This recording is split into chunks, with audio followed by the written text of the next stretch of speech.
একটি বলের পেছনে ছুটলেন 5 জন। বাংলাদেশের ক্রিকেটারদের কাণ্ডে এবার অবাক ক্রিকেট বিশ্ব। শ্রীলঙ্কার বিরুদ্ধে টেস্ট খেলতে নেমে একাধিকবার হাসির খোরাক হয়েছে বাংলাদেশ।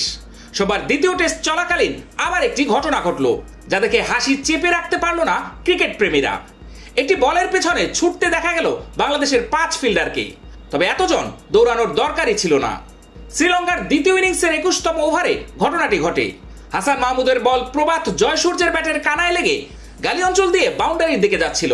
সেখানে কোনো ফিল্ডার ছিল না, কিন্তু স্লিপের 4 জন এবং পয়েন্টে 1 জন ছিলেন। 5 জনেই সেই একটি বলের দিকে দৌড় শুরু করেন। শেষ পর্যন্ত পয়েন্টে যিনি ফিল্ডিং করেছেন তিনি ঝাঁপিয়ে পড়ে বল বাঁচিয়ে অন্য ফিল্ডারের দিকে ছুড়ে দেন। তিনি সেই বল ছুড়ে দেন উইকেট কিপারের উদ্দেশ্যে।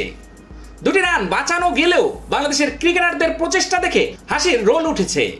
ক্রিকেট প্রেমীদের মত, ওই বল বাঁচাতে 2 জন গেলেই চলতো, 5 জনের ছোটা কোনো দরকার ছিল না। দ্বিতীয় টেস্টেও হারের মুখে দাঁড়িয়ে রয়েছে বাংলাদেশ। হয়তো দ্বিতীয় টেস্টেও শ্রীলঙ্কার হাতে চুনকাম হচ্ছে বাংলাদেশ। চট্টগ্রামে শ্রীলঙ্কার বিরুদ্ধে দ্বিতীয় টেস্টের প্রথম দিনেও একটি ঘটনা ঘটেছিল। মধ্যাহ্নভোজের বিরতির পরে ব্যাট করছিলেন দিমুথ করুণারত্নে ও কুশল মেন্ডিস।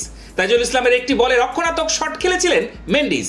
খালি চোখে দেখে স্পষ্ট বোঝা যাচ্ছিল বল ব্যাটের মাঝে লেগেছে, কিন্তু বাংলাদেশের অধিনায়ক নাজমুল হোসেন শান্তর মনে হয় ব্যাটে লাগার আগে বল প্যাডে লেগেছে।